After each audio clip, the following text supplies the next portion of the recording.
following program is brought to you in living color on NBC.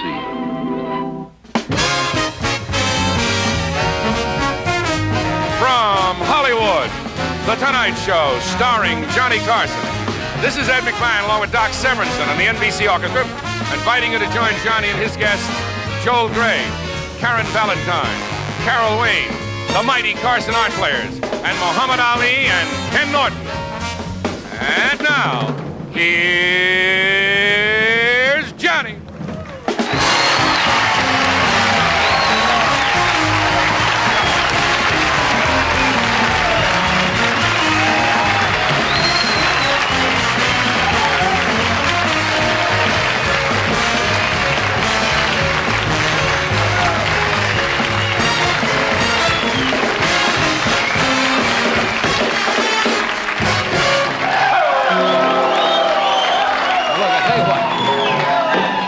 I'll tell you something. Let me be honest. You should not overdo it because the people at home will think we use an applause sign. So we just want it from the heart. What are you saying? I say you look very sharp. That outfit is sensational. Thank you very much. It's just a Well, simple, basic blue. It's right there, pal. I have my pearls on under this, so it's... Oh, I see. You had quite a night last night, I understand. Yes. You went to see Super Chick. Yeah. Then later on, he went to see the movie. We have tonight on the show, as you probably just heard Ed announce, we have Muhammad Ali and Ken Norton, the gentleman who defeated him in the last go, and as you know, they're going to fight Monday night. So since they're here tonight, both together, we thought we would have a little contest.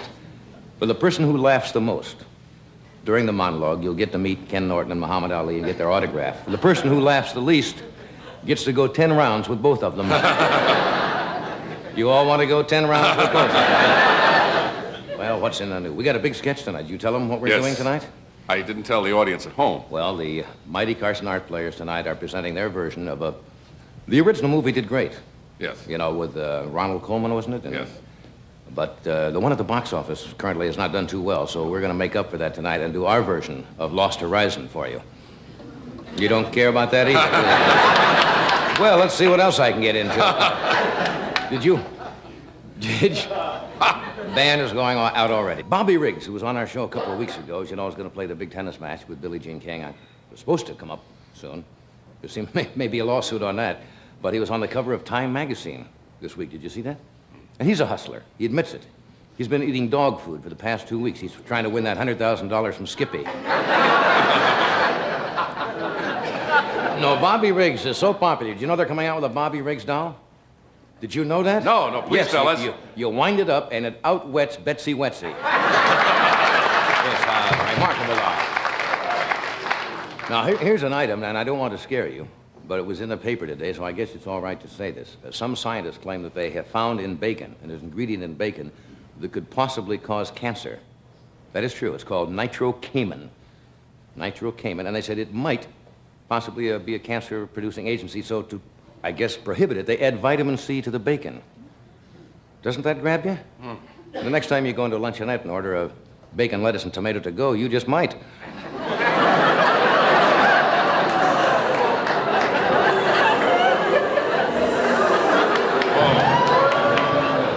They're risking 10 rounds. They don't care. I guess they feel physically fit tonight.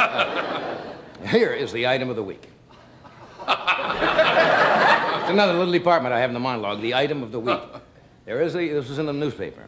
Several years ago, it seemed some lady in the state of Nevada leased 5 acres of land from the federal government at $100 a year. You know, the land is sitting out there worthless. Now the government is trying to get out of the deal. Did you see why in the paper? The lady has she's running on the land. She's using it for a bordello, or a house of ill repute, as they say. And the government wants it back now. And it's out in the middle of the prairie, you know. And I want to tell you out there, seldom is heard a discouraging word.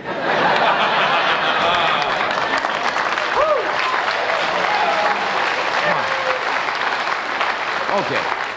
This should be an exciting show tonight. I'm looking forward to this one. We've got 3 heavyweights on. Ken Norton, Muhammad Ali, Carol Wayne. Got 4 heavyweights. And Joel Grey, who's about as hot as you can get in the entertainment business right now, coming off of his Oscar award-winning performance in Cabaret. We have the lovely Karen Valentine. And the two gentlemen who are going to fight money, so thank you for coming. We'll be with you in just...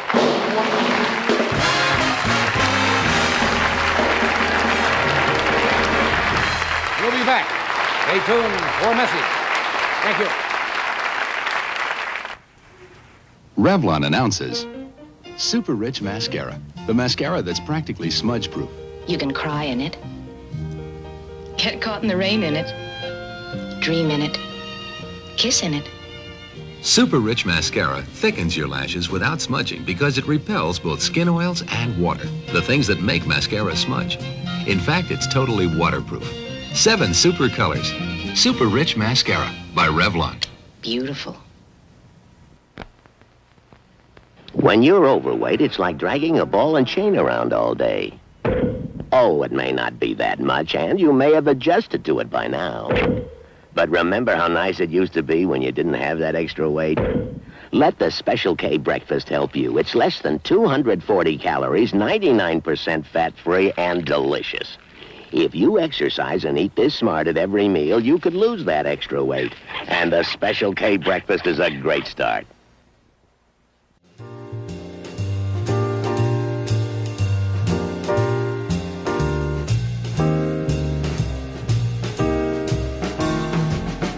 We are back. As I'm sure everyone here knows, Ken Norton did something that many people believed could not happen. He broke, as you know, Muhammad Ali's jaw and silenced a gentleman for a while who a lot of people believe talks in his sleep.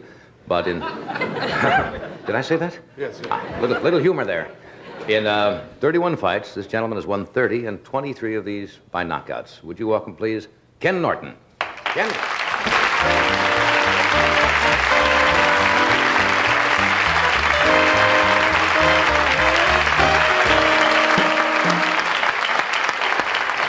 Good to meet you.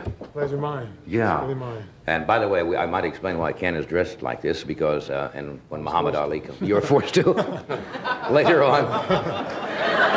Who on our staff forced you? I want to meet that person, whoever it is. We're going to have what they call a preliminary weigh-in a little bit later in the show, which we thought would be interesting, and is not the official weigh-in. Why do fighters, especially in the heavyweight division, get weighed in before the fight? Because there's really no limit, is there, as to what a fighter can weigh if he's a heavyweight? There's really no limit, but it's a formality. Mm-hmm. And my normal weight is about 225, 230. Is that right? And I train down to about 2.6 for each fight. In other words, you drop around 20, 25 pounds. Right. And that's by working out and... That's by running 6-7 miles a day, working out in the gym, and starving. How long now before a fight do you go into what you call serious training? I know you do a certain amount of road work generally, and... Normally I train about 4 to 5 weeks, but for this one I've trained 8. Yeah. 8 weeks for this one. 8 weeks. Any particular reason, or you think it's going to be Because I'm tougher? fighting Muhammad, that's why. No, because you're... How do you think it's going to come out Monday night?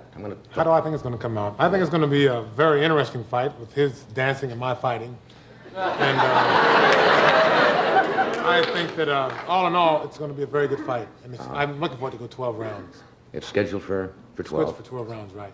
Yeah, now last time you fought, of course, at least they say he fought a major portion of that fight with a broken jaw. And yet you... He said that. Yeah, that's what he said, right. Most of the fight. And a lot of the sports writers kind of got on you saying, look, you didn't even put the man away when you had him in that condition. Nobody else has put him away. Frazier hit punches a lot harder than I do, and he dropped him once and it took him 15 rounds to get him down. And we only fought 12. Is that a good excuse? That's good. Whatever you say. I'll go along with anything. I'd like to ask something, what his diet is. He said he diets. What do you eat in a day? What's it concentrated? Steaks? Well, normally I eat about 3 or 4 times a day when I'm not training. But when I'm training, I eat twice a day, 10 o'clock in the morning and about 7:30 in the evening. And it's all high-protein foods, eggs, steaks, fish, nothing fattening. Ed does the same thing. He eats at 10 o'clock in the morning and finishes at 7 in the evening. Ed's got it all wrong, you see. Not twice. You do one continuous thing. When you were a youngster, when did you start fighting how long as a pro now? How long as a pro? I've been pro approximately 5 years, which is not much. Yeah. And I was almost 22 when I first started fighting in the Marine Corps, which is very late for anybody to start fighting. Most fighters, like Muhammad started when he was 12. Yeah, he was as a kid he was fighting. He started at 12 or 13. I have a very good friend who started when he was 12 or 13. And I was an old man of 22 when I started, just about. As a kid, when you were a youngster, were you in fights? I mean, I had one fight when I was 17 and it lasted for about 2 hours. We fought a while and we rested, fought a while and we rested. And we ended up walking away, holding hands. I was raised in a very small town. where's home? Jacksonville, Illinois. Right. And there wasn't anybody to fight. Small town. Never thought of that. You got to have somebody else to fight, don't you? You mentioned now your age. You're 27 now? 29 now. Now, I have heard before, at least boxing authorities say that a man's, as a boxer, his physical peak should be around those years, 27 to 28, because you're mature. That's your strongest year as far as agility and strength. Is that right, or is it younger, or is that about the age bracket? I've heard that to be true. I've been told this, but I think it depends on how long you've been fighting, how hard your fights have been, and all that combined. Mm-hmm. But with my starting at 22, and I think my prime years would be around 30, 31, 32. I thought that was old for a fighter. Now, How old is Ali? He's 31. That's not considered too old. It's not over the hill. But he's been fighting since he was 13. I've been fighting since I was 22. There's a difference. Are you thinking maybe he's a little over the hill?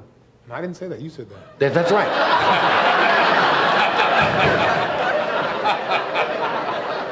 I know somebody said that.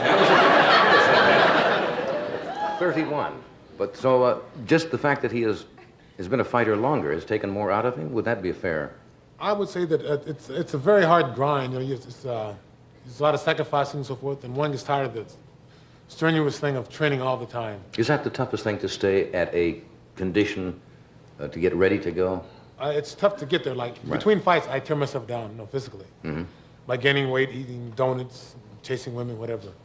And I'm human. In which order? Chasing women or? Switch off. No, in other words, when you get into training, you stay away from women entirely. Serious training. How can I say this nice? I've abstained for 8 weeks. I've been up in the mountains for 8 weeks with nobody but me, myself, my trainer, my 3 sparring partners, and the cook. Who's the cook? Side note. No, now, they say in ancient, I remember in Roman history, they used to say that the warriors would not go out on a fight, or they would abstain from sex, that's what we're talking about, because they thought it diminished the soldier's capacity for battle, and they found that to be true as a fighter also? Some trainers don't believe that, but I've been told that since I started.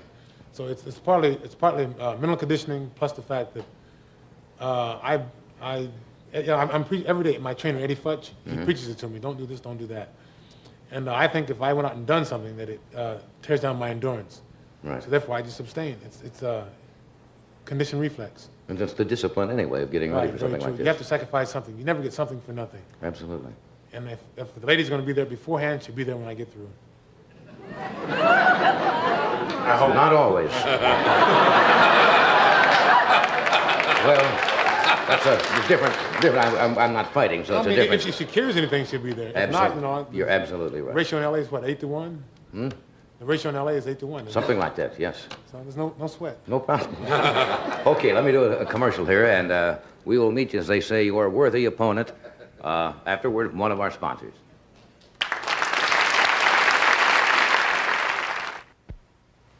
This weather's making me feel miserable. Here, try something cool. You forgot the ice. Oh. Mommy, want a pillow for your foot? Sure she does. Put it right here. Oh, thanks. This will make you feel cooler, Mommy. Can I rub some on you? Sure, honey. Smooth on Pure Johnson's baby powder, and you'll feel a little cooler, a little drier, and a lot more comfortable. Mommy, can I put some powder on your toe? Oh. We're in San Francisco to prove dogs who eat canned dog food will like Gaines burgers. He's kind of fussy. You'd think he'd been starving. What did he do just there? Demolished it. What does she normally eat? Canned dog food. What does this tell you? She's really going for it, isn't she? She ate every bit of it. That's the reaction to Gaines burgers from most canned dog food users we spoke with. Gaines burgers, the canned dog food without the can.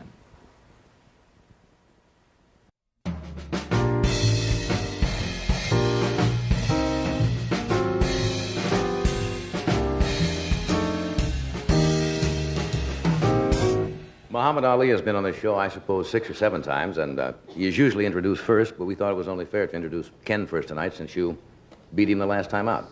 Fair enough? No argument. Okay, would you welcome Muhammad Ali?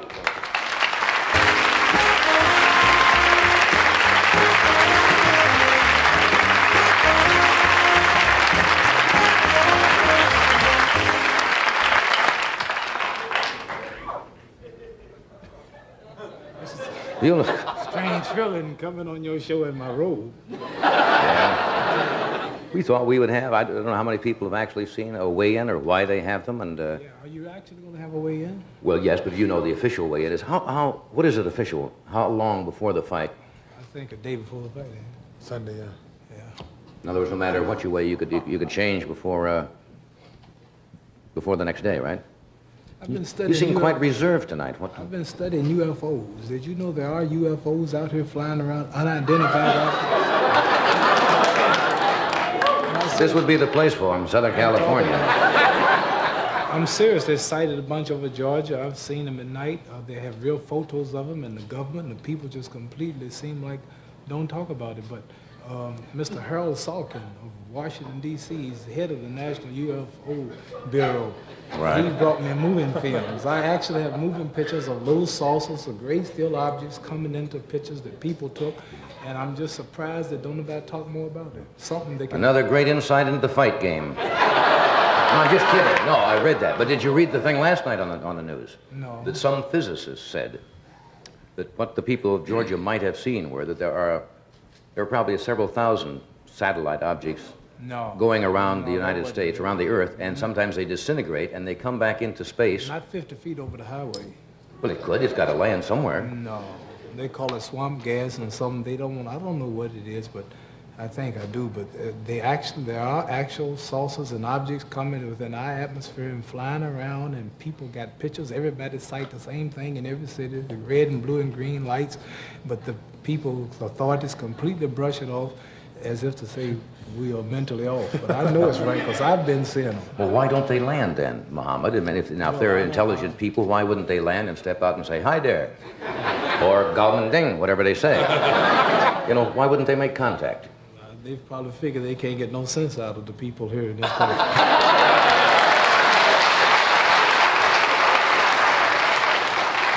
We've never talked about that on the show. I didn't know you really believed in UFOs. I have actual photos. I have moving films. Yeah, but they can, motion picture film, and you're smart enough to know that in still pictures they can phony those up. These are not phony. Ken, how do you feel about it? Do you believe they're flying saucers? I'm an innocent bystander. But you've seen them. And the night, the one you can see on Tuesdays and Thursdays is like a big bright star if you go out. Tuesdays and Thursdays. It's like a big bright star. Are you sure you're up for this fight? I'm serious. If you're thinking about that when Monday night comes, he's going to knock your head off. No, I'm serious. You're going to say it's 10 o'clock. He's going to give you such a shot. No, it's not 10 o'clock. It's 4 and 5 in the morning. 4 and 5 in the morning. Oh. Seriously, it's like a big bright star, and you see it moving, and it'll go up and disappear and get real small like a pinhead, and then it'll come back, and it'll shake, and then it might go over here, and it'll go over here. Seriously. I'm serious. I'm not... Well, I know you're serious in your belief. I don't happen to believe in it myself. This is anybody who's got eyes' belief. Well, you can see a lot of things, but that doesn't always make them objects from other planets. So much of that. What about the fight? Well, yeah, what about the fight? Monday night, right? Well, we just come in for the weigh-in, so... Well, I read about it in the paper today. You had I something wasn't more. told that we had to sit out here and talk. You tricked me. You're pulling a Howard Cosell on me. That's not true, and you know it. But I read in the paper yesterday, you already were in the papers yelling and screaming about your accommodations when you showed up. You didn't like the hotel room. You said you didn't have any place to train. All of these Ken things. will bear witness. The last 5 or 6 days of a fight is like a countdown in a rocket ship, like when the man is saying, 5, 4, 3, 2. If anything happens, they stop the whole operation. All these people in Houston, millions of dollars and billions of dollars at stake, big rocket ship, everybody on the post looking at lights and buttons. If one little thing go wrong, they stop it. And I got everything taped down now for 15 long weeks. I'm down to about 207 pounds. Last time I was 225. I've did everything perfect for 15 weeks, chopped down 185 oak trees, been running up mountains eating raw meat. I'm ready. And here I get to the hotel, and we stand at the Marriott Hotel. It wasn't their fault, the new Marriott. And I was down there to get free rooms for this. I'm at the new Marriott Hotel. You already got a free saucer. I got a free what? Free flying saucer. Little humor there.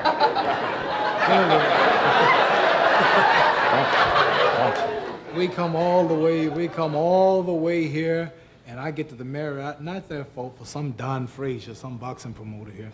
And they put me in a ballroom with chandeliers and carpet and drapes, and they said, here's where you train. And some about is putting up a little amateur ring, and I'm ready to train, I'm ready to go. So we start, get on my bus, go back to Deer Lake, Pennsylvania, to my training camp where we have log cabins, we have wood, and we have rocks and coal, and everything is rugged, and mountains and trees and fresh water and well water and fresh air. And I come here to the hotel and all this plushness, it just don't fit. What did you expect at the Marriott? Well, I didn't know I was going to log cabins and mountains. Are you taking this fight seriously this time? Mm-hmm. You really are? Because you said yourself the last time you didn't train and you didn't take it seriously. I didn't train. But you didn't train seriously. I didn't eat like I should. And Ken saw me around the hotel every day, entertaining the fans. In the gym, he would train. I was joking and telling jokes and laughing with everybody. And I owe it to myself and the public to train at least once in my life. I hate training. I hate the idea of the hustle and bustle and training camps. I've always avoided it. I've never really trained for a fight. This time I've actually had to train because it's do or die. Yeah. Ken's a good fighter. To break my jaw, you have to be good on any condition, and I have to be ready. Right. So for once in my life, I'm going to say I've trained for at least one fight, like Rocky Marciano did, and Jack Johnson and Gene Tooney and Joe Louis. They really trained. Now, Ken says this is going to go 12 rounds. What do you think? It might. We can't tell. Are you not going to make any more predictions like you used to? No, I'm not predicting because it puts me on too much of a spot. And even if I win the fight and miss the round I predicted, many people consider that a loss because I'm so accurate. I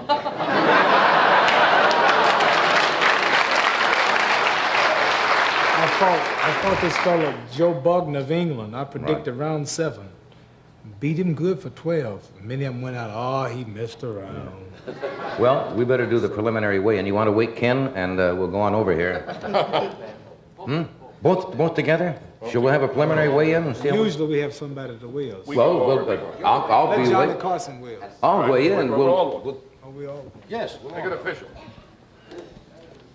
Well, here we are at the weigh-in. So I've got to set this. Put that at 200. What? 200. All right. There we are. Is there any protocol as to who weighs weight first? Could you check this first and make sure the scale is accurate? Scale is accurate. We have checked. Let's make sure it's accurate. Hold it, wait. Yeah. Hold it. No, wait. See, it's a little off. How's that? Well, let's wait and see. You're agitating enough. You I got don't to want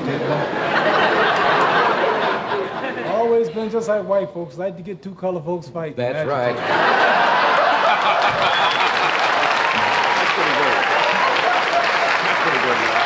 We're right on. Okay. Now we're on. Been doing this for 400 years, getting us fighting. No, I'm going to put this up to 200. You want to take your... Who's first? You go first. Want to go first? I'll go first. All right. Since I got whooped the first time. All right.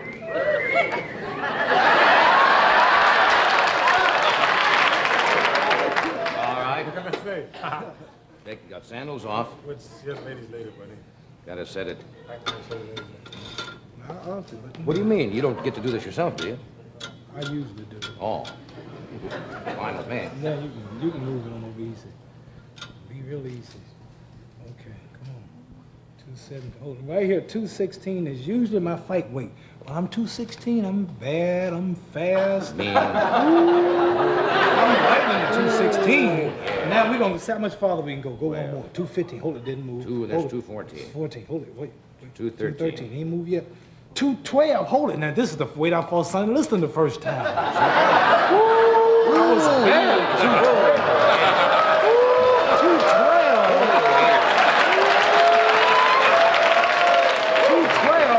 Hold it, man. All right, I'm serious. All of you who know that's what makes him so mean. They said I was fat. They said I was fat and I was all washed up, and they can't do it no more. Going down to 211. 211. Uh-oh. I know we It's ain't gonna starting go to move. It's starting to move. Oh, wait.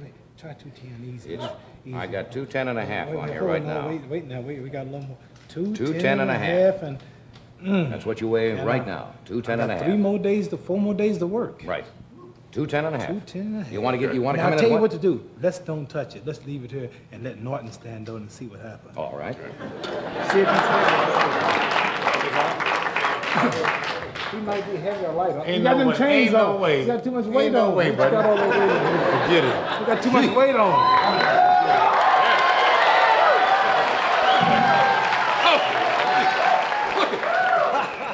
Okay, we're gonna start. No, leave it right there. No, Okay. we got to move it down anyway. Okay. Yeah. Now we got to go this way. Try about 2.7. 2.7. Try 2.6. 2.6. Don't get nosy, but it's still going. Don't worry. 2.5. Are you in trouble? No, he's too. I got 2.4. Too skinny. 2.4 and a half. Too skinny.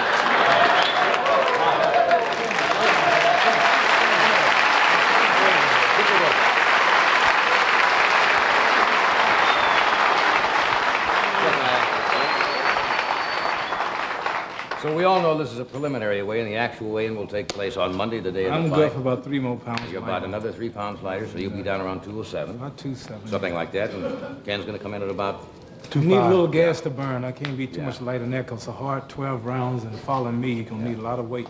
Well, look, gentlemen, I thank you for being here tonight. I admire both of you. As you know, best luck, and may, as they say, By the way, the better man wins.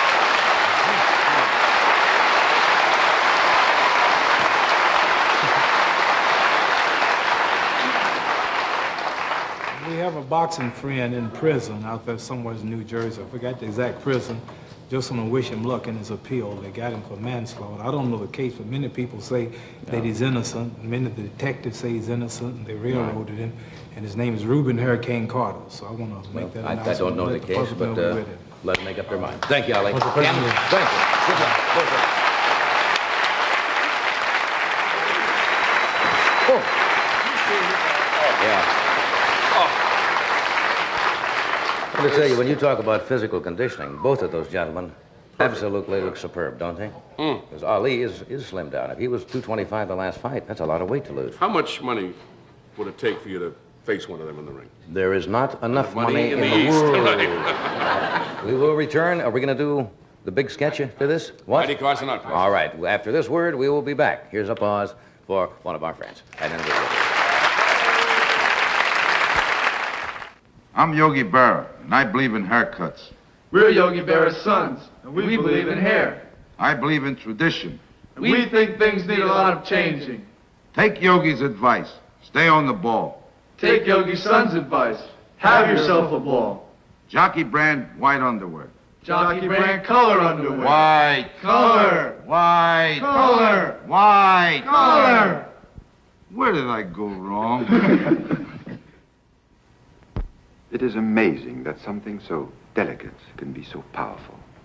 A rose speaks to a woman like no other flower.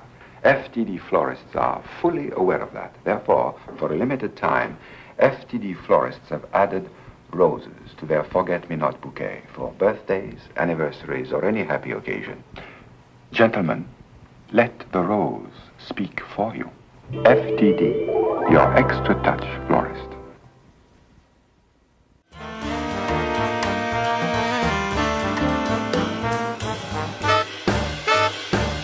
Thank you, Doctor. One of the classic films of all time was Lost Horizon, a picture about paradise and Shangri-La, starring Ronald Colman and Sam Jaffe. Recently, it was remade and was a disaster at the box office. Now, if you think that was a disaster, wait till you see what late-night TV can do to it. Join us now as the mighty Carson Art Players present their version of Lost Horizon called To Bet Your Life.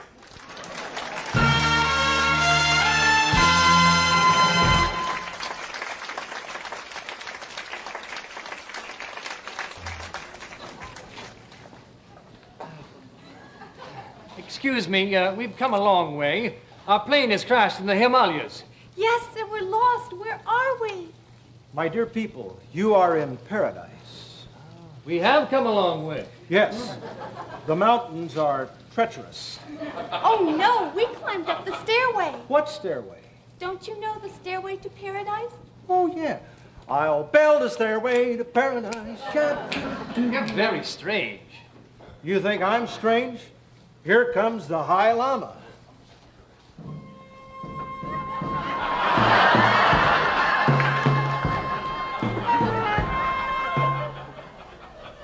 Welcome to Shangri-La. You are in paradise.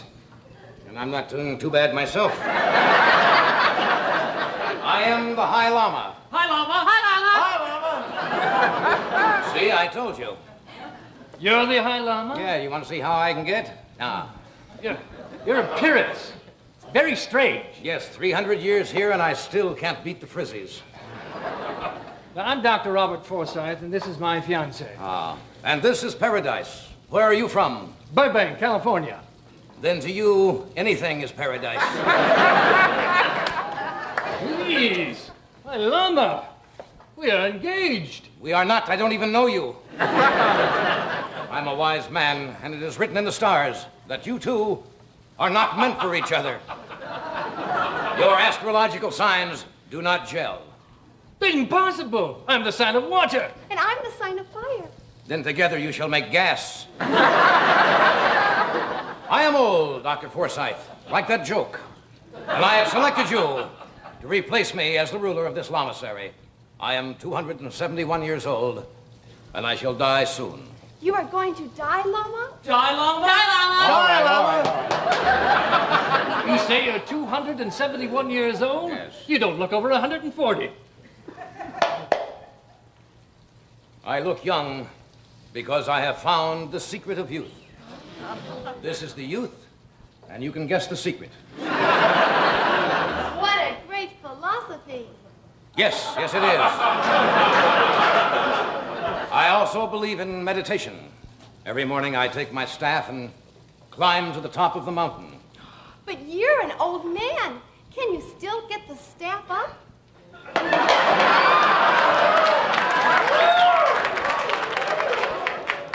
Yes. You see, here we live by one standard. Bring out the standard. This is our standard. We all try to look better than this. And if we can't, we throw ourselves into a cobra pit because there's no use in living. Would you get back to the cave, please? You're a bad news-looking man. You're hurting the place. Look, this is all very nice. But we must get out of here. How do you get out of here? I cannot tell you. I am the High Lama. Hi, Lama. Enough already. Please, we really must get back to civilization. You cannot leave. No one ever leaves Shangri-La. But you will be happy in your life here. Come, I will show you some of the ways in how we live. Observe. This man has a very important job. He spends the entire day with his Lama, just turning him around and revolving him. What is he called? What? What is he called? He is the Lama Turner. May a diseased yak invade your shorts. And, behold. What is this girl's job? She spends all day hooking this rug, so we shall have wall-to-wall carpeting. Oh, my, she seems very happy. She is. She's the happy hooker. May a weird holy man use a power saw on your sisters. Thank you for your hospitality, Lama, but we really must be on our way. I warn you, do not go out there. It is dangerous. Here is paradise. Out there is... Excuse me. You see, here, we are sheltered by a beautiful climate. It makes us look years younger. I will show you. Oh, Lotsen. This is Lotsen. How old would you think she is? Why, I'd say no more than 21, 22. Well, you see, she happens to be 75 years old. 75? And I am going to send this girl to that forbidden land, which we have called Mohammed. Yes, I am sending the mountains to Mohammed. Once this girl leaves the valley, you will see her real age. I believe she is returning now.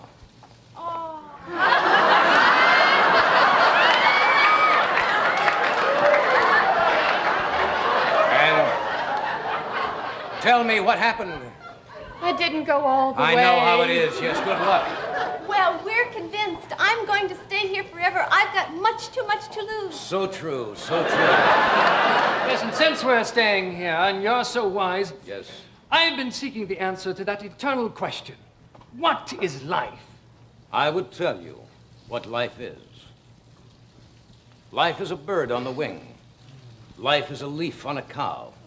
Life is a chicken in a basket. Life is a fruit in the foyer. Life is a walk on the wild side. Life is a cobra in your topcoat. Life is a weekend in Barstow. A margarita in your girlfriend. Life is a clinic in Newark. A stranger in your alley. A surprise on your lawn.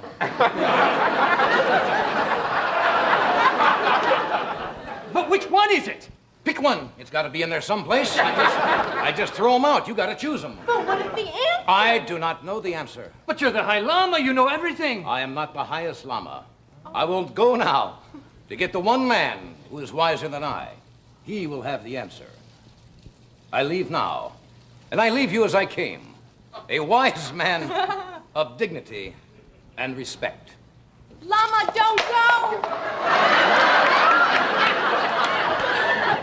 I see your thigh, Lama. Thigh Lama. Thigh Lama. Thigh Lama. I leave now. Goodbye. Bye, Lama. Stick in your eye, Lama. He is certainly a wise man. Yes, but he is not the wisest man in our land. He is sending down the one man who is even wiser. And will he know the answer to what life is? He will know the answer even before you ask the question. Here comes the mysterious wise man now with the answer. The answer is hurry up. But what is the question? What drink is made with 7-Up and prune juice?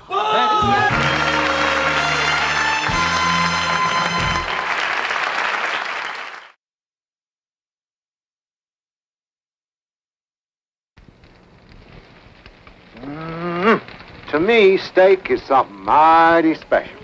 So I treat it special with A1 steak sauce. I think A1's the difference between just eating steak and really enjoying every bite of it.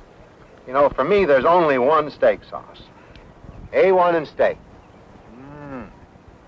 Nothing better together in the whole wide world. A1 and steak. I like it. Yeah! When you drive a chuck wagon, you get to know your dogs. And there are two kinds, nibblers and gobblers. The nibbler eats slow. He likes chuck wagon dry, so flavor stays fresh and delicious all day. The gobbler eats fast. Warm water makes tender chunks, crunchy nuggets, and tasty broth. Chuck wagon, the one kind of food for the nibbler or the gobbler.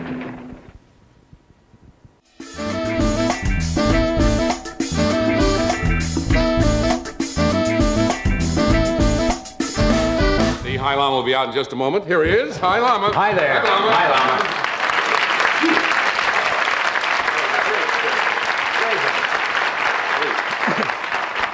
We like to do those nutty things, and there's no way as a cop-out, but we don't have much time. To rehearse. We put it together, and Bobby Quinn, Very our well. director, who does a sensational job every time we do one of these things, and our set, John Shrum, and all the people who make the sets are fantastic. And we got to do this once in a while. fun. We must get up and do high drama. Yes. Hi, drama. Hi. That I wasn't going for. My next guest is she's a lovely girl. She was, believe it or not, was raised on a chicken ranch in Sebastopol, was that it? California? Do you know where that is? No. That's what it is, Sebastopol. She grew up to become Alice Johnson of the popular television series Room 222. Would you welcome, please, Miss Karen Valentine?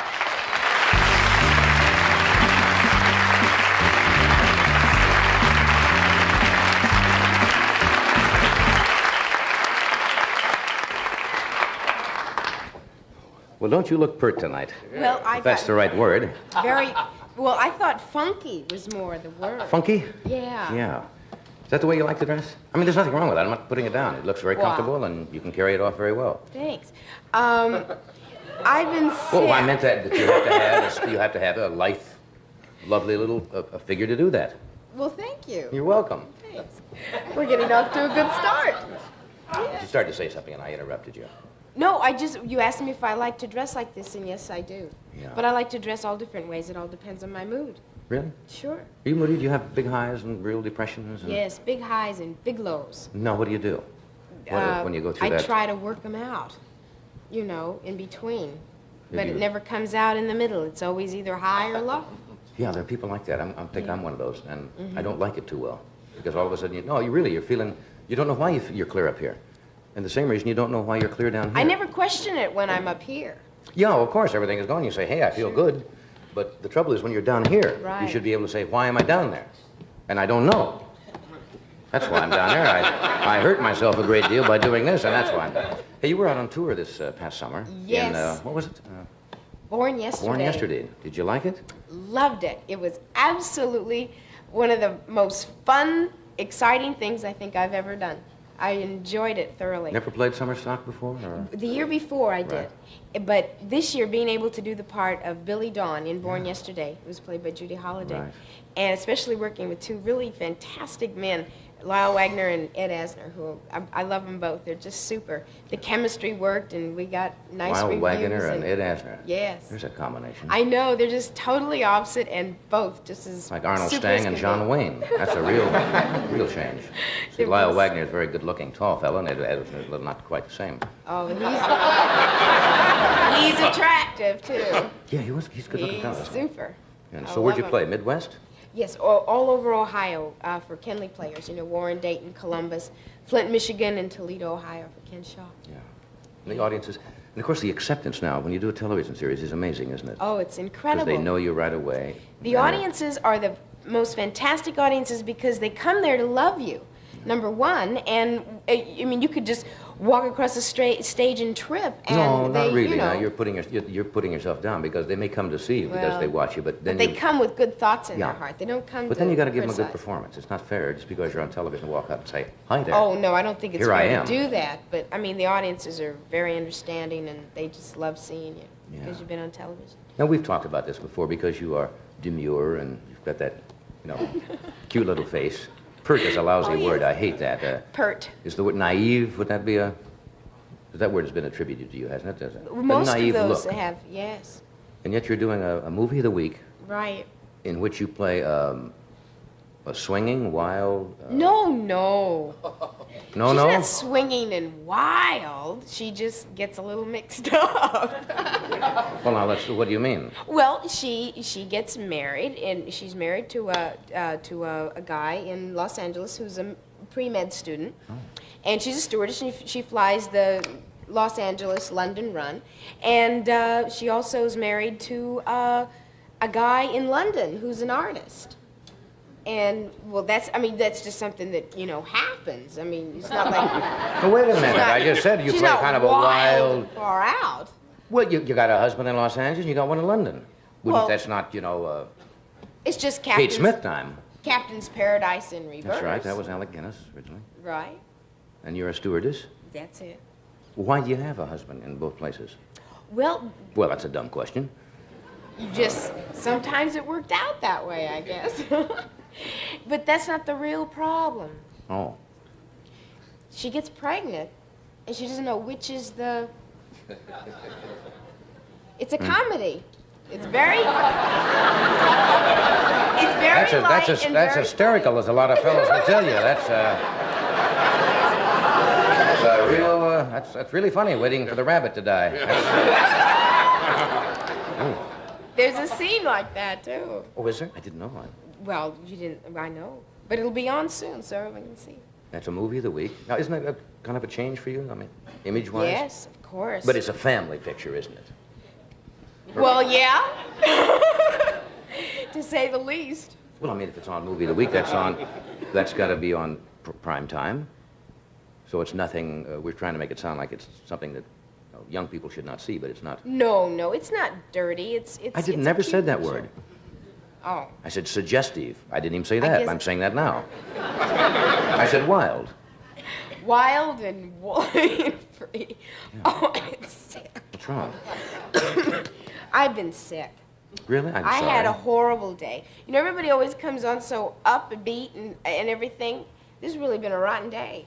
You want to tell me about it? I'm open till, till 1 o'clock. Tears. What started? It just... A rotten day. Well, I got up at 6 o'clock. Oh, and here comes a commercial sign. Do the commercial, and then we'll tell discuss about your my rotten day. day. I'm so sorry to hear that. Yes. Nobody's ever come on and said, I've had a rotten day. Would you like to hear about it? It might be refreshing for a change. You know, boy, this was a lousy, rotten, stinking day. We'll be right back. Tests have proven that not even the leading antiseptic mouthwash is more effective against bad breath than Lavoris. And Sylvia, did you hear that? Yes, dear. They said a mouthwash doesn't have to taste bad to work. I know, dear. They said not even the leading antiseptic mouthwash is more effective than Lavoris. But Lavoris tastes good. I know, dear. Then why? We do, dear. And look, Lavoris is the mouthwash more dentists use. That's a mouthwash you could love. Lavoris works, and it tastes good. I'm blocked up. I'm blocked, too. Hay fever, huh? Hay fever. What can you do? When hay fever blocks you, use Vicks Sinex nasal spray. Vicks Sinex? Vicks Sinex, the blockbuster. 2 sniffs, and I can feel those cooling Vicks vapors. And then? Then the decongestant in Vicks Sinex starts unblocking me. Unblocking my nose, my sinus openings. Unblocking me in minutes. Hey, that's Vicks Sinex nasal spray. The blockbuster.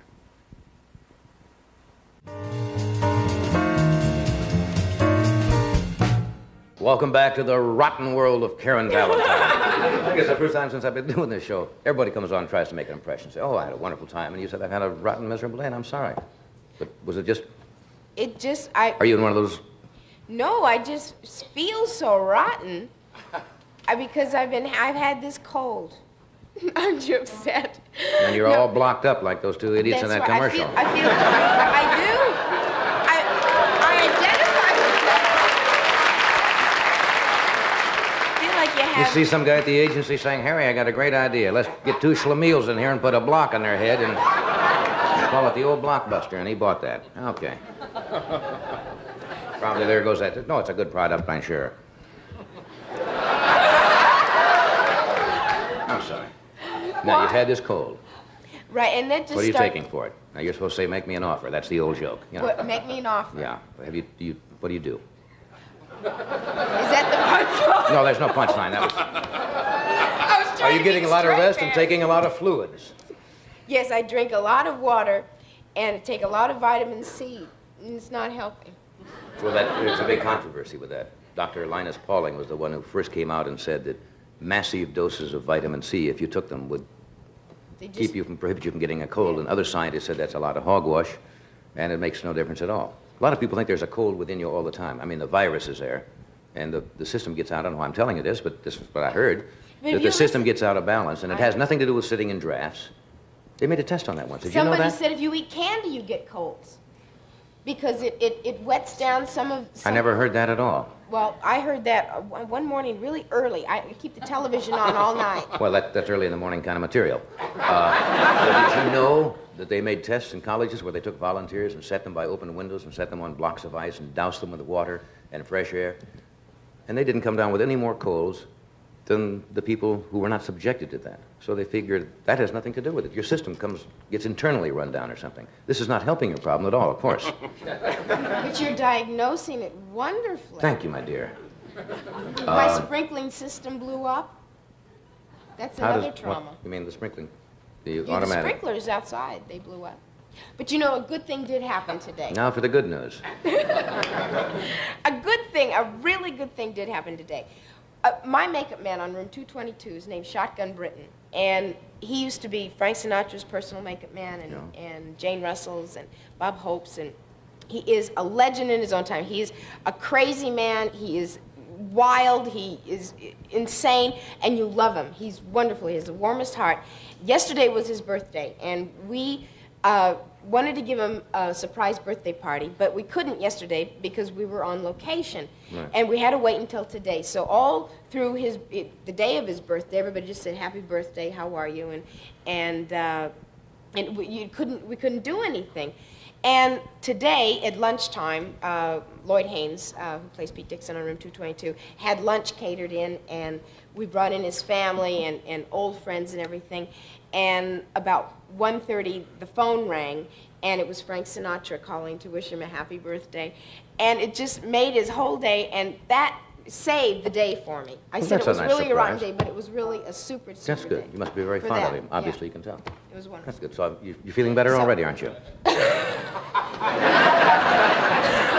Good heavens.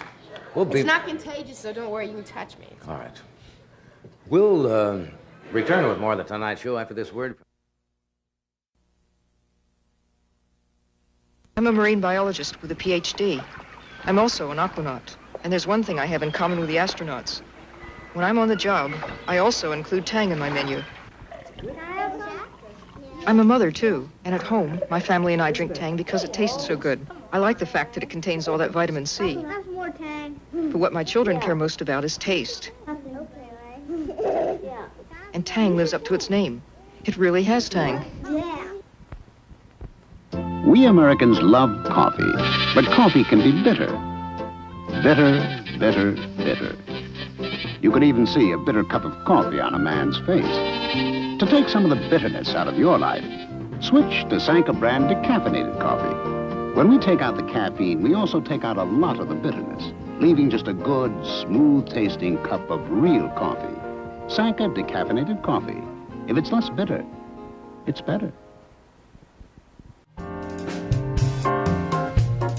Travel arrangements and promotional fees paid by United Airlines. From New York to Honolulu, United services more cities of your land than any other airline.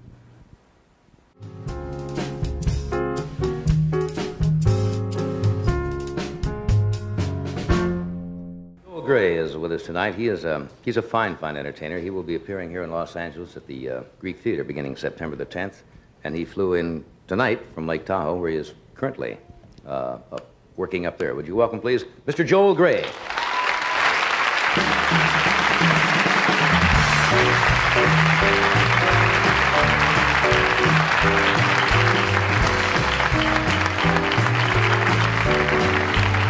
How are you? That music is good for you, isn't it? It sure is. Not bad for you either, huh? Yeah, I like it too. How's Hey, it all I've been reading is you were playing up in Las Vegas there, and I've read nothing but smash reviews, and I pick up the paper today, and you're up at Tahoe, working with Bob Newhart, right? Yes. And great reviews up there, which We is had a good sensational. time. We just finished last night, and Did you just close? Flew in today, got off the airplane, found a house for my family, left them in the house, drove here, rehearsed, and here we are. Yeah. You know, ever since you finished... I showered in the dressing room. ever since And wiped myself with a washcloth. I didn't say it. We have no towels here. No towels? No. Lots of towels. See, that's what they do when your show's in trouble. NBC, it's little things. You go and you find that you only have wash rags. Maybe then they the next thought day that they was my take out the size. wash rags. Then you find that John is gone. It's little tip-offs like that. Hey, listen. Ever since you've been finished cabaret, you've been traveling all the time, working. When are you going to take a break? I think October 1st. You really going to slow down for Yes, a few we days? we have a couple of weeks off. My wife and I are going to take a holiday. We were going to go to Italy, but I don't know now with the whole cholera thing. Yeah, that's we may not be able to a go. little frightening over there. When you travel, Yeah. do you find that you take the same kinds of things with you? I mean, like that you need, like as if you're taking part of your home with you? I take certain pictures, certain articles sometimes. Pictures of your family and things like Yeah, that? my wife or my kids or something, and I'll have maybe a certain piece of equipment. Yeah, why? I don't know, You we- travel with your wife and children, though, right? And cats. The cats? Yes, we have 2 cats. And you take them wherever you go? Yes, Rufus Catburger and Mrs. Miller. And the only member of our family that doesn't travel is our turtle, and we have a turtle sitter. Are you putting me on? No, that's the truth. Oh, come on. Yes, we travel with 2 cats, 2 children, my wife, 2 cat carriers, a garlic press, coffee, a couple of photographs, a canvas that is all wrappable. I mean, it's like a transportable picture. It's Yeah. supposed to be crunched up like this to travel. So it's the perfect traveling painting. Why do you travel with 2 cats? Oh, I mean, they're can't part you of... leave the cats in a cat home or whatever they... Well, they do have those. They do have those. You can cut that out. No, they do. They board dogs. Well, I don't see any reason. I mean... They'll read messages to your dogs. Did you know that? Yes, there's a place here in Hollywood. So help me. You leave your dog and you can write a letter. And the attendants, now come on, read it to the dog. That's how flaky they are out here in Southern California. I'm so flaky, I'll read the letter. Yeah. Yes, I mean, we love our animals, and I don't know, they're just part of our life. Yeah. You know, I know somebody who travels with 5 dogs, 5 cats, a horse, a skunk, and 3 children and a wife. Well, but so we Clyde think we're Beatty easy. is one thing, but I mean, you know. I mean, really takes all of that money? Yeah. No. I don't think they travel often, but when they go, they take the whole family. That would drive me crazy. I wouldn't be able to do that. Well, it's hard. I mean, I think we didn't have a place to live until today. We have an apartment in New York that's rented. We have a place to live in October somewhere. We have thick clothes and furniture in New York at Beacons, and things in Beacons here and things in Chicago. I think we're going to move into Beacons. Does this temporary thing would upset a lot of people, but you've been in show business since you were 10 years old, and you kind of get used to it, but do you ever really get used to being kind of temporary? I get tired sometimes of moving all the time. But I don't know, we've all gotten very used to the fact that roots now are the 4 of us. I mean, we're our own roots, and we go wherever we have to go, and that's all that really matters. It was 30 or 40 years ago where people lived in small towns. Now families are strung out all over, so you don't really have home bases anymore. Small Well, I think towns. when this country Does Cleveland began- seem like a hometown to you at all? In a way, because Yeah. there are good memories, you know, things that happened there. But I guess when the pioneers moved around, when this country began, it's more like the way we're living now, this kind of mobility. We've got a film clip we want to show because it's interesting. Because it goes back to one of your, I guess, first appearances. Oh, Lord, yes. When, 1950? 52? Yes. I guess somebody said it was the Colgate, was that the Colgate Comedy Hour here at NBC? I probably worked right out of this I was at studio. Eddie Cantor Discovery at the time. In Eddie Cantor Discovery. Mhm. And you did I think, a small impression. I didn't know what I was doing. First network? It was one of the first network appearances that I made. Yeah. You sure you want to show this? Yes, we're gonna run it. But no, these are interesting to watch. Okay. This is from, I think, Colgate Comedy Hour around 1952 with Eddie Cantor. So watch the monitors in the studio. Bobby, you want to roll it? You know, I'm glad of one thing, Joel, that tonight you didn't do an imitation of me or Al Jolson, because your imitations are not good, you know. They're not? No, because they're nothing. Nothing? Why, Dean thinks my imitation is swell. Ho, that's rich.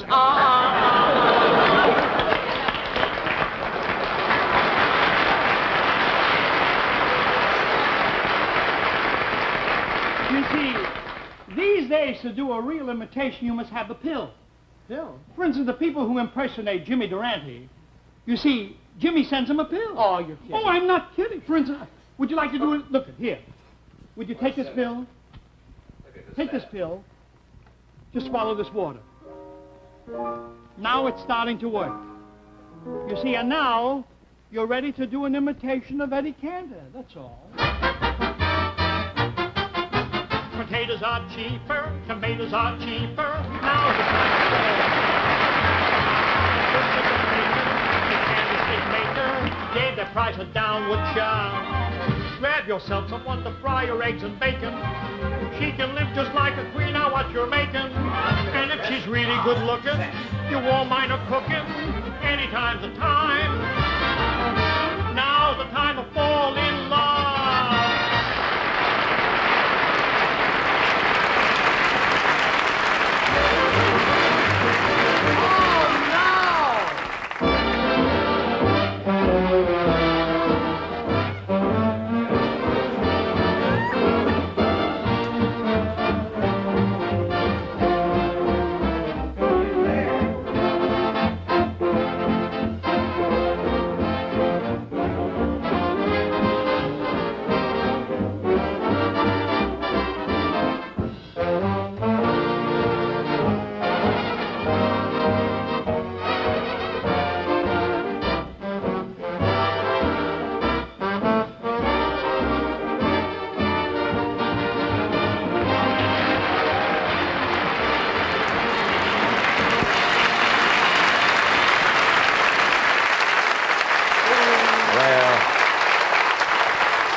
I know how you feel when you look back on, see something you did 20-some years ago. You kind of go, oh. I mean, did you see that haircut and did you see that size of my behind? You had a fairly large, Yes, what is that? yeah. Did you notice? Maybe was that the old kinescope doing that, or was that you at that time? I don't know. It's hard to look at that, I'll tell you. Yeah. Nothing but guts. You moved around. We'll take a break here. We'll be right back after this message.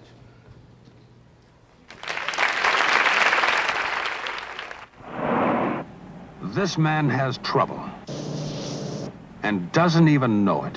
One little hidden radiator leak, just one, can stop a car dead with a boilover. You can keep this from happening to you by using the one leading antifreeze that stops most common radiator leaks. Zerex antifreeze from DuPont. Zerex stops freeze-ups, helps stop boilovers and corrosion, and it stops leaks that can stop your car. My dog's better than your dog. My dog's better than yours. My dog's better 'cause he gets kennel ration. My dog's better than yours. Kennel Ration Burger has everything dogs need. More protein, more nourishment, less fat than hamburger. And check the label. Kennel Ration's the only burger for dogs, government inspected for wholesomeness. The only one. My dog's better than yours.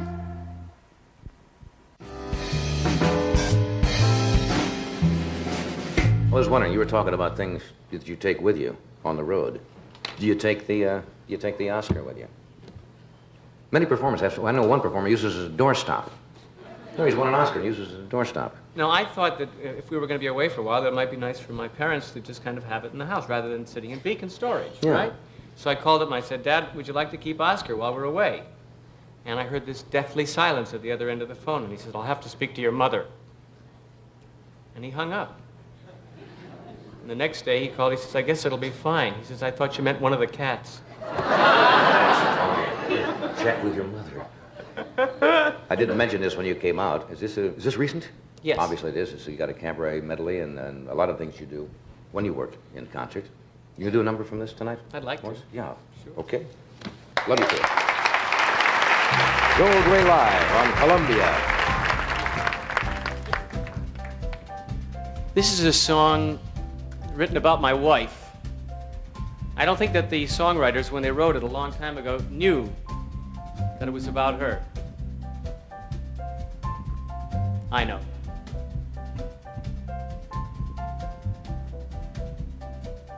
It seems like happiness is just a thing called joy.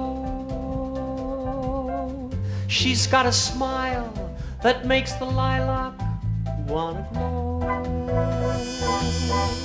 She's got a way that makes the angels heave a sigh when they know pretty Joe's passing by. Well, there were times, my friend, we found the table bare, but with my Joe, it seemed like Christmas everywhere. Troubles fly away and life is easy go. Do I love her good? That's all I need to know. 'Cause my happiness is just a thing called joy.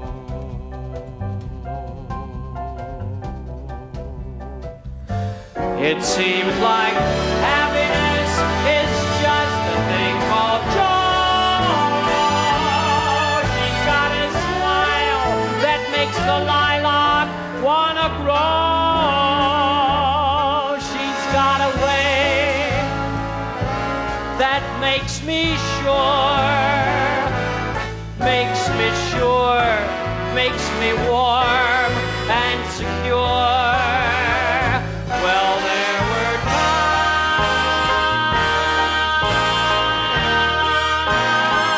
times with my Joe, Christmas everywhere, troubles fly away and life is easy go. Do Do I love her good? That's all I need to know. 'Cause my happiness, my happiness is just a thing of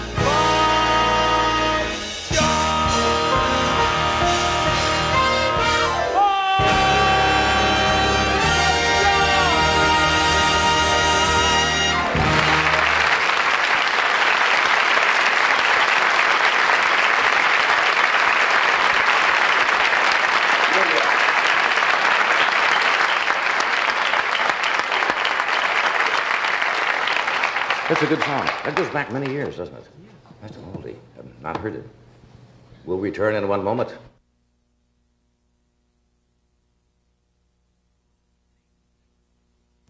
There was the broom. It was better than nothing.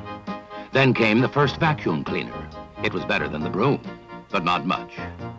Then the first upright vacuum cleaners, still far from perfect.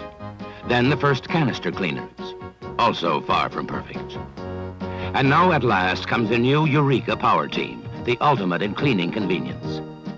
The new Eureka Power Team, a vacuum cleaner that's like two vacuum cleaners, with the suction power of a canister and the deep cleaning power of an upright.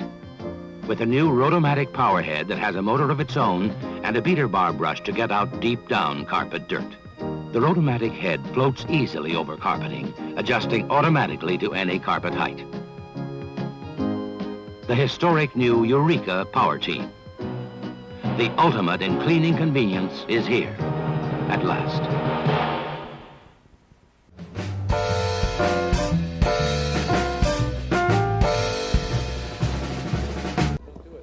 We mentioned before we mentioned you're going to be at the Greek Theater. Is that starting this the 10th? Yeah, it's kind of fun because I went to junior high school and high school here, and it's kind of like coming home and away.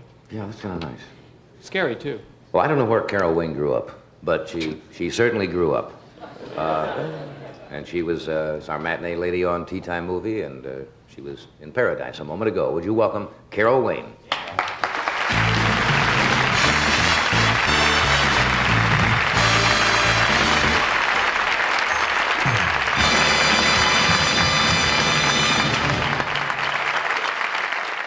Are you two girls going to a rodeo or something tonight? What is this all of a sudden with the jeans and the...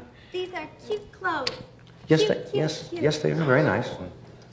How are you? Fine. How you doing? Did you enjoy our Wasn't it different grand? sketch for change rather than our Yes. Tea Time Movie? Yes. Oh, I love the Tea Time Movie. Yes, I know. Oh, Cut off your Slauson. That's right. Got the Slauson cut off.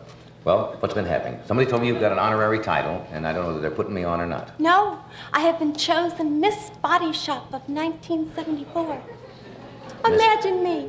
I can imagine that. That's is that a national? Is that local or national or? I've been by Plastics, a plastics company who makes body parts. Well, you're a wonderful choice for that. Yes. You really are. What do you have to do? Well, Well, as the bearer of this title, I mean. I go to my first convention. I've never been to one, you know. I know I didn't. Yes, I've never been to one, and I get to see Muffy. Their famous thing that they sell is Muffy. It is a tailpipe muffler bandage.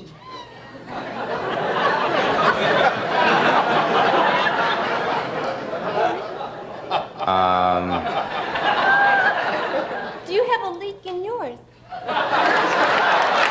Yes, it corroded years ago. No. In other words, if you had a bad muffler, this isn't, rather than buying an entire new muffler, I assume this is something you Yes. bandage your and muffler they're into with. lubricants. Lubricants, imagine. No, what will you do at the convention? Do you distribute these parts, or Maybe take pictures with them. with the salesman and stuff like that? Meet salesmen? Do you think I will? Well, the convention, yeah, of course. Well, will you meet salesmen? Well, certainly. Oh. And I'll show them their body parts. Well, that's what you should do. There's a muffler fix-it kit. Well, I didn't know all that. I think anything sticky, they handle. Plastic, hard as a rock. I understand.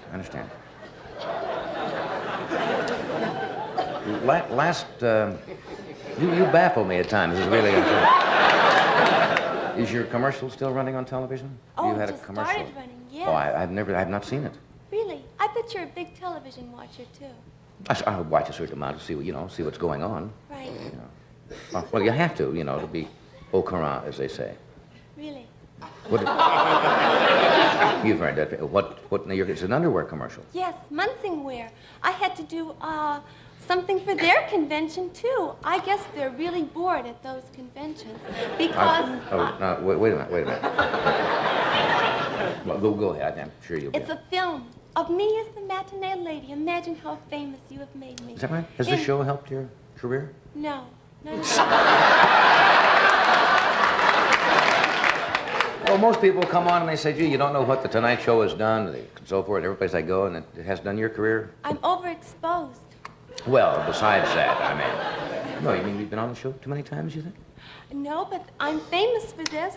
Buck Henry wanted me for a movie, told me how much I would influence his marriage, how much he would like to work with me, and then said, but you're overexposed. And so you're not going to do that? No, I'm not. Well, what else is current in your life now? What else is current? I'm very embarrassed. My child is a swimming school dropout. He dropped out of swimming school. How old is your boy now? 4. What do you mean he dropped out of swimming school? Well, his next trick was to learn to breathe. And you know how they teach him that? They knock them on the head while they're swimming along. And he got angry. And then the other way they teach him is to pull their hair up out of the water to say, it's time to breathe. And he didn't like that either. And he said, I'm fed up with it, I quit. But that's what children, if you put children in the water, they normally will... No, they don't. They You gotta don't. knock them on the head. They love you at swimming school, my darling. You went in and bought 2 pairs of little Mark Spitz's, those bikini things at the Sherman Oaks Swimming School. How did you know I was there? How do I know? I did. I stopped by. I was looking for a pair of swimming trunks one day, and I drove along, and I saw this place, and I dropped in. That's where your son goes? Yes. That's a swimming school you went to, Well, I know, yeah. I saw a pool there. I figured them. I saw a lot of people in the water. I figured it's a swimming school. They loved you. They were So your son does not swim? Oh, he swims like a fish, but he won't breathe.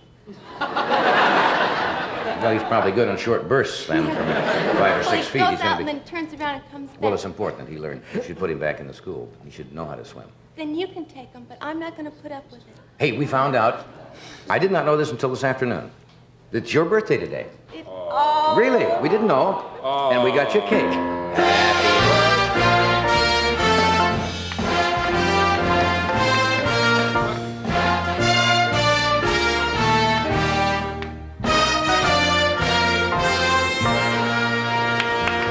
Happy birthday. Isn't that nice? Okay. Happy birthday. No. I think I'll wish for something for both of us.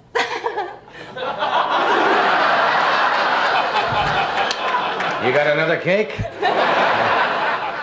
I'm not going to ask you how old she is because that wouldn't be polite, but happy birthday anyway. You do not ask a young lady how old she is, but happy birthday anyway. Thank you. All right, we'll take a break. We'll be right back.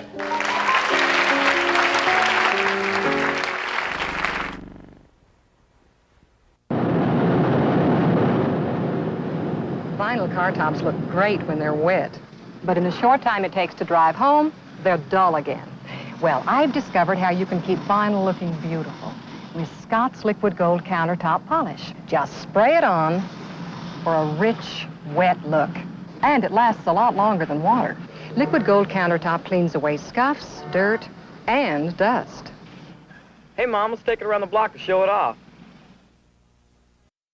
What's a Matador? This little beauty right here is a Matador. It's America's newest and sportiest midsize from American Motors. Now, if you've been looking at midsize cars and found that they're mostly on the dull side, then head for your AMC dealer and take a look at the all-new 1974 Matador. It's got the exciting look of a sports car, yet the legroom and comfort of an American midsize. And there's even a special Matador designed by the world-famous designer Ole Cassini, featuring plush black upholstery, deep copper-colored carpeting and a copper-accented exterior. Plus, all Matadors come with a feature no one else offers, the exclusive AMC Buyer Protection Plan.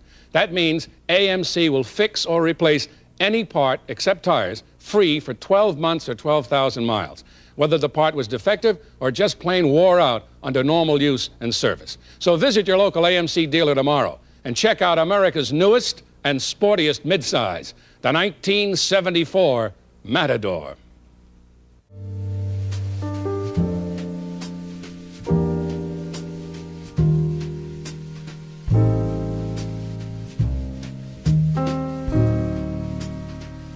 I thank you all very much for being here tonight.